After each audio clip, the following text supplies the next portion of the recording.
DNA Video Productions is a full-service video producer with a fleet of drones, 4K, and HD cameras, as well as a crew of video operators. We handle commercial and residential real estate videos, as well as events for promotional purposes. We create book trailers, both live-action and running stills, music videos, and website videos. We also film series shorts for online distribution and are currently involved in filming a political parody. We specialize in low-cost movie making. Call DNA Video Productions at 941-748-6865 or visit our website at www.dnavideoproductions.com. That's www.dnavideoproductions.com. Thank you. Our sponsor this month is Published, an affiliate of Village Voices. Published offers all author services from writing tips, critiques, manuscript evaluations, and editing, as well as tips to help you become published. If you prefer to self-publish, purchase the step-by-step book on publishing through Amazon, or purchase services a la carte, from formatting to creating custom covers, or even tips to gather endorsements. The staff is headed by 2 professional writers. After your books are published, either trade paper, electronically, or both, purchase marketing tips, web services, book trailers, or turn your book into an audiobook. Publish provides all your writing, publishing, and marketing needs. So give them a call at 941-748-6865. Contact them online at dgould497@aol.com, or go to the website at www.publishedavillagevoices.webs.com.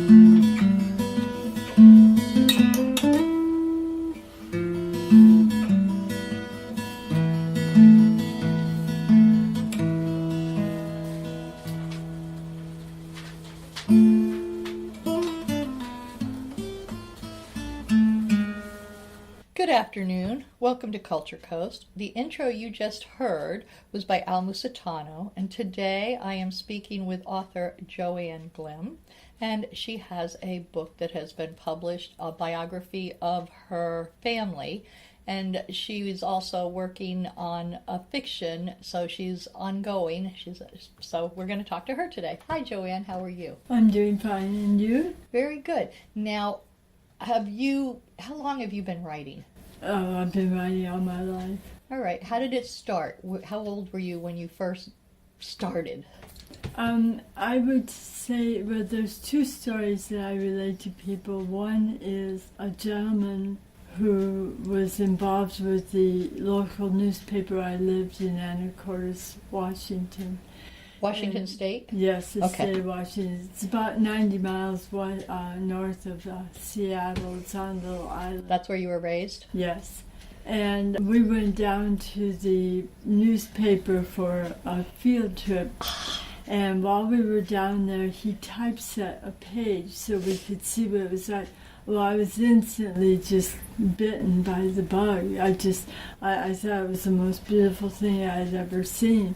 Wally's now almost 90, maybe 91, I'm not sure, but he's still alive, and I just sent him a copy of the book and thanked him, because a lot of times we don't know when we do things how it affects other people. Exactly. And so he was a big influence on your writing. Very big. Okay. Now, what is the name of your new book? The new book is called Truth Be Told. Truth Be Told. Now, is that the biography of your family? No. The biography, the one that is out right now, is called Begotten with Love. Begotten with Love. Yeah, and that starts back in the Civil War. It's about 2 immigrant families that, God only knows why they married and got together, because they were so opposite of each other, but they did. And the marriage happened, 30, 40, 50 years after, but I traced both of these families long before the actual marriage happened.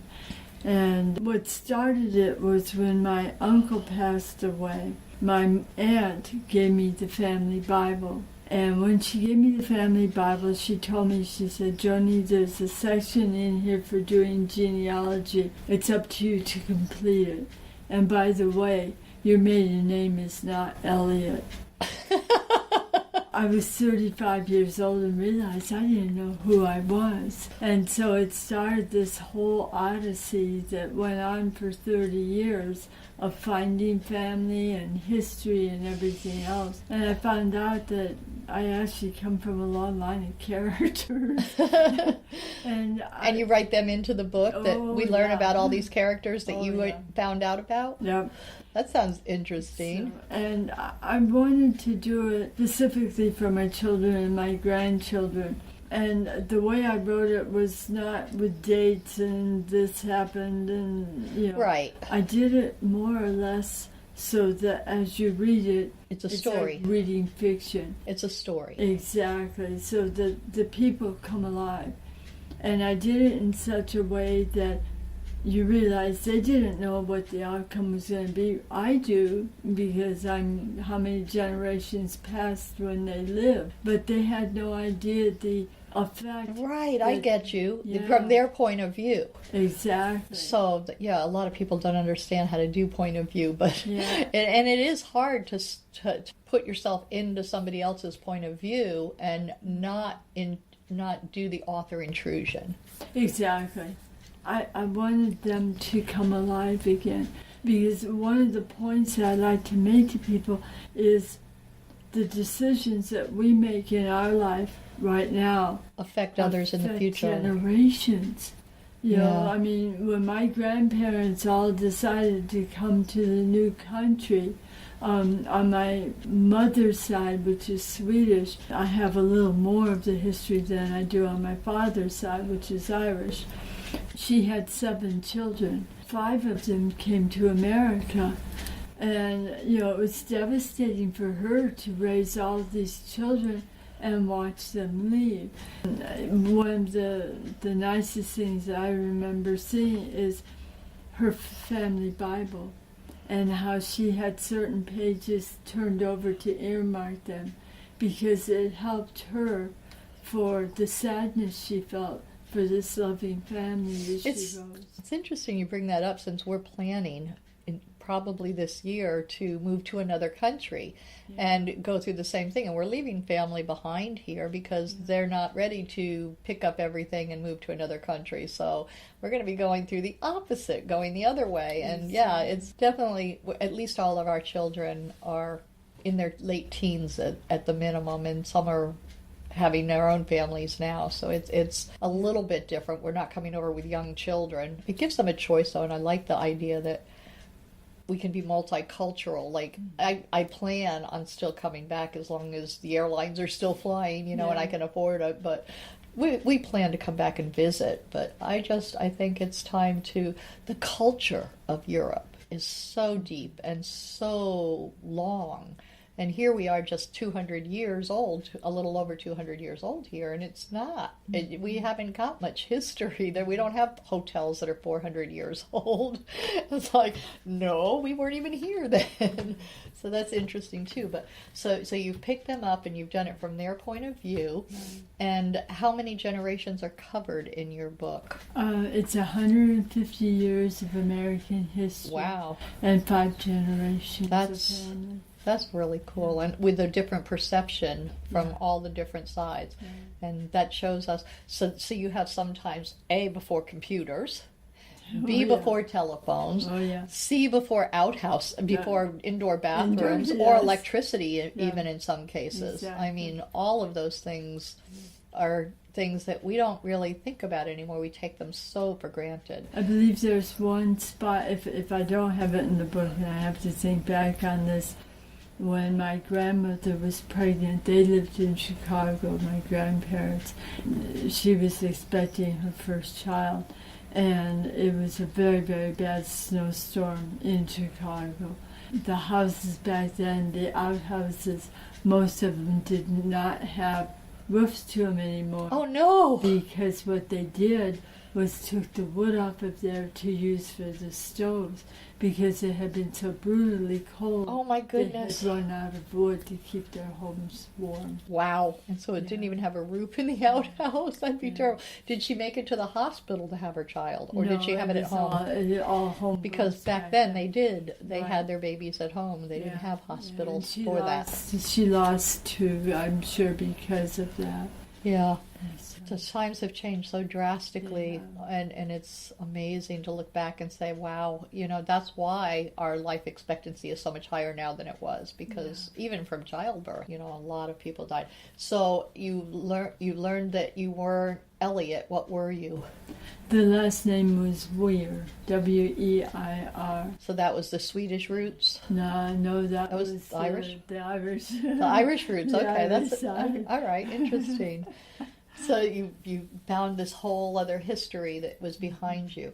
Yes. And when did you write that, and what brought that about? You were also a news reporter before that, right? I wrote for a newspaper for a number of years. I've had a checkered career, and one that, a lot of times you don't... I always said someday I'll figure out what I'm supposed to do when I grow up. But I never realized how important it was in my life to have all of these experiences, because they all came together when it came time for me to write. For me too. You too, yeah? Yeah, because I did all sorts of other things than writing.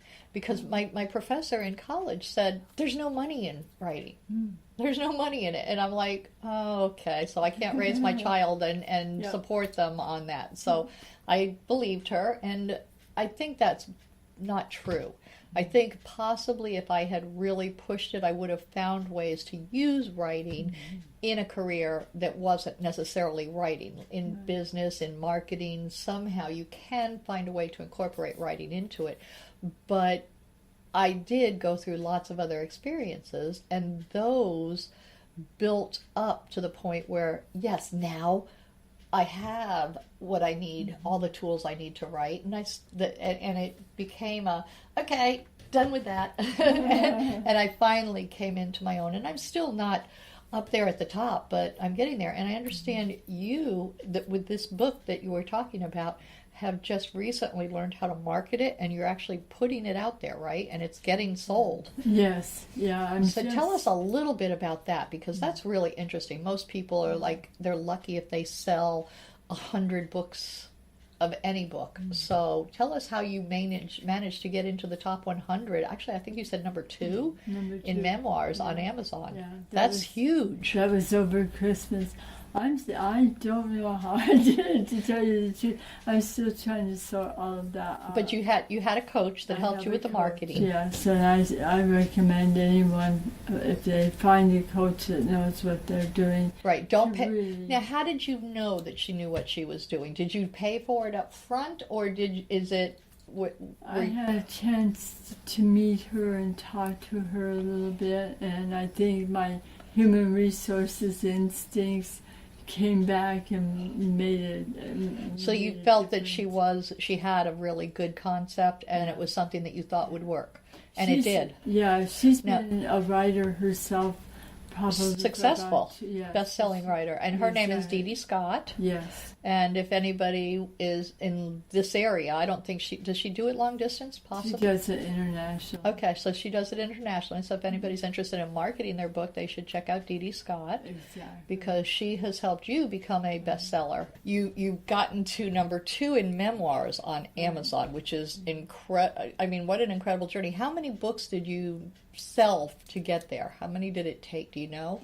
I think it was about 460 something. 460 something. That is incredible, really. I mean, for over a 4-day period. That is really, really good. 100 books a day is really, really good.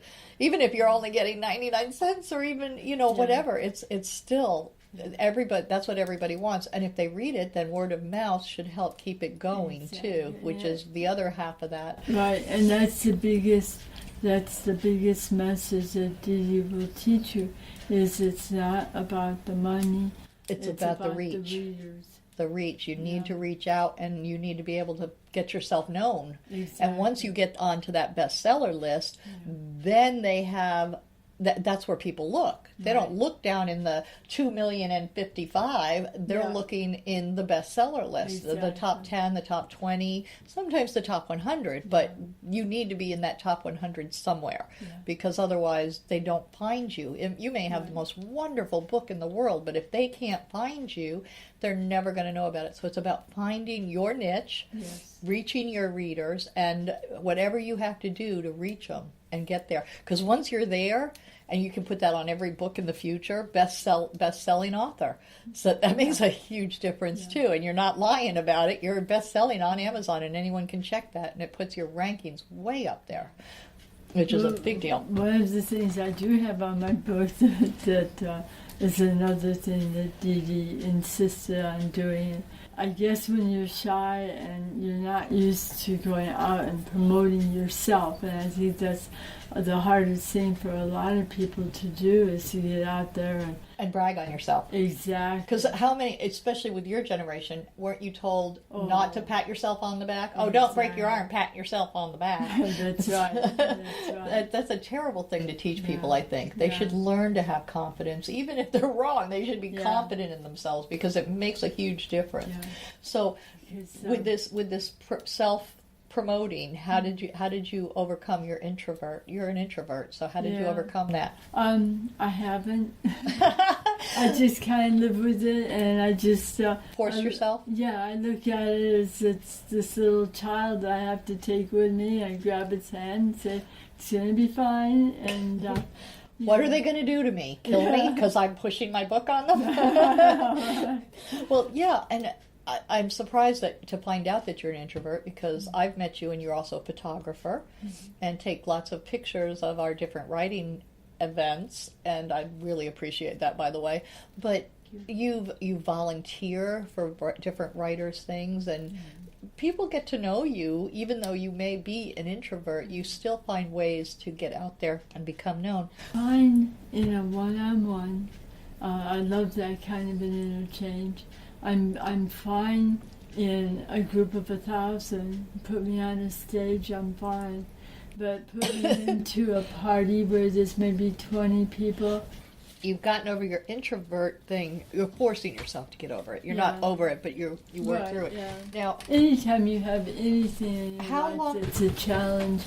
You have to face it. Exactly. And, who can better do it in a kind way than you yourself? I mean, like you say, when you're growing up and you have people say, don't be like this. It's a very easy thing to really feel down on yourself. But as you grow older, and especially if you surround yourself with people that are loving, and that you learn how to be loving yourself. Yes, and you also learn to have confidence in what you're doing, that you do well, and not to put yourself down. Yeah. But yes, I was told many times not to pat myself on the back. You know what? I ignored it. I was born with confidence out the So, being confident seems to be helpful for marketing your books. But the vast majority of authors are introverts. We watch people. Yeah, that's what we are. We're observers. Yes, and not doers. So there's a small 20 to 30%, I think, that are extroverts. But the majority are introverts, and they watch. And that makes it very difficult for them to sell. And in today's market, we don't have the traditional publishers setting you up with this whole distribution thing all across the country, going to bookstores. You have to set that up yourself now. Even traditional published authors have to set that up. And they don't get paid that much by the traditional, so I know most writers have chosen to do it themselves, because at least they're getting the full amount of royalty, not from Amazon, rather than the piddly Yeah, yeah. I think they get 15% if they work with a traditional publisher, and that's It's pennies. Folks. some of them's only 7%. It's 7 to 15% that they get of a published book, and they wrote it, and that's all they're getting. Exactly. And if they go on their own, they're getting 45% from Amazon published, and they're getting 70% from Amazon ebooks. Right. So they're getting paid for their writing instead of somebody else getting paid for their writing, which makes it Exactly. much, much better as long as they can market it. Yeah. If they can't market it, 0 of 0 is still 0. So they have to be able to get it out there. But that's our biggest problem. And the other big problem, I think, with the self-published is so many people don't get editors. I know what I'm doing. I can edit it myself. Yeah. And they try to edit themselves. Or Aunt Tilly was an English teacher 30 years ago. Yes. And the English, and even a current English, a creative writing professor at the university is not a good editor, because she's teaching creative writing, which is not commercial writing. Yeah. It is not what people want to read. Creative writing just gets your imagination going, and they teach you to be all flowery. And that doesn't sell in commercial writing. Most writers don't seem to understand that, and if they have that person edit, their book is not going to be commercially viable. It may be the most wonderful, flowery book in the world, and maybe for a literary book club would be good, but there aren't enough of them to support anyone. And how do you reach them? Exactly. Reaching book clubs is difficult too. Now you're on to a new adventure, and you're now going to write fiction based on a real life experience. Now, was it one of your own experiences or somebody else's? Yeah. Okay, very cool. So are you doing it in first person? Or are you doing it in third person? No, I know a lot of people really are into writing first person. That's a new thing. Yeah. But you don't get to play the camera or the fly on the wall. Yeah. You get to, and it does limit how you can tell your story. So yeah, I wrote my first novel in third, and I've written other ones in first. So it really depends on what you're doing and what your topic is, and can it be done from first person. Right. And some people are wonderful at first person, and some people are really bad at it. Yeah. So it's what you're comfortable with, I think, too. I know when I first started writing, third person was all I knew, and I was like, I couldn't do first person. And we had in another writers group, the Sarasota Fiction Writers. They had a short story contest, and the only thing you had to do was write it in first person. I'm like, I can't write. I can't do short stories. I write novels. I can't do a short story. And the other thing was, I'd never written in first person. I did not think I could do it, but I forced myself because this was a challenge. And I not only did it, but I actually placed.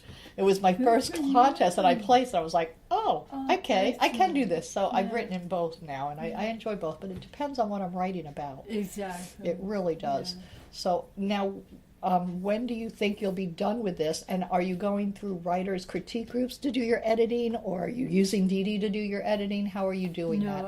No, I have an editor that I used on my first book. She's a New York editor. She's worked with the different Publishing companies? Exactly. Yes, most of them that did work for the publishing companies, now that the publishing companies don't do editing anymore, they have gone freelance. And Right. they're a little expensive, but they are well worth it because they can tell you how to make it marketable. Exactly. And that's important. You know, when you look at what you're paying for, you know, you spent all this time putting a book together. Right now is not the time To pinch pennies. Exactly. It is the most important thing, because if people start reading the first few pages of your book and they get into the second page and they realize that it's grammatically you used all passive verbs, all passive tense, and it's just boring as heck, they're not going to buy your book. And you could have fixed that with a real editor, with not just your creative writing teacher who doesn't know those rules, but the rules of commercial writing that publishers and editing publishers know makes a total difference. Yeah, I agree with it wholeheartedly. Then That's the most expensive part, I think, of writing, is getting a good editor. Yeah. I mean, I know people who spend thousands, and it's not unusual because a lot of them will charge $50, $60 an hour or $10 a page. We've got one with the Florida Writers Association. She charges $10 a page. 300-page book, that's $3,000, it's like not cheap. So it can get up there. But if you go to the vanity publishers, they want to charge you for editing, and they just run it through the computer, and they charge you something like 10 cents a word. It's crazy either way. And which one is going to get you true editing? That's all of us can run it through the word programs, but that's not going to make it good. And what I would say first off is, and this is where I had difficulty for a while and had to retrain myself, because I did write for a newspaper, so I use the editing for journalism. Right, AP versus Chicago. Exactly, and there's a difference. There is. So a lot of times I'll sit there and scratch my head and go, okay, comma in or out? Commas are important. Or what's the other one? Let's eat grandma. Yes. Without that comma, we're in trouble. So yeah, commas save lives. And so it was really good having you on Culture Coast. When do you think you'll be done with your new book? I'm hoping to have it launched by either September or October. So before the end of the year. Right. And do you have a name for it yet? Truth be told. Truth Be Told for the new book, and the one that's already done. Begotten with Love. Begotten with Love. Yeah. Now, do you have a website? I do, and it's under my name. It's www.joannglim.com. So it's joannglim.com. Yeah, and the Joann has no E at the end. Okay, and no mark between the Joe and the N. No. And it's Joann. Yes. And Glim, Glim, right. at .com. So far, it seems like when you go in there, as soon as you type J-O, it brings the site up right away. Oh, very good. Yeah, so it has not only my books and future book, but it's also got some of my photography. And it also You are a very good photographer, by the way. Thank you. I really enjoy doing it. I think my cameras are my security blanket. The way to introduce yourself to people. Yeah, I mean, like when I come to things like this morning with the breakfast, knowing that cameras there with me. And yeah, most of those people didn't know you, but there you were taking pictures, and the next thing you know, everybody's talking to you. Yeah. It is an introductory card. Yeah. Well, thank you for being on Culture Coast. Thank you so much. I look forward to working with you at the Florida Writers in the seafood festival, because you've always been a huge help volunteering there. Thank you. Thank you. I enjoy doing it. All right. Nightmares. Frightful visions during the night, causing terror and loss of sleep. Daymares. Frightful visions during the day, causing fear and paranoia. Gothmares. Gothic visions that can happen anytime, causing horror and disgust. But sometimes they offer answers.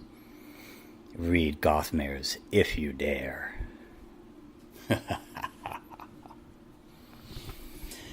Gothmares, a young adult novel by Al Musitano, available on Amazon and fine bookstores everywhere.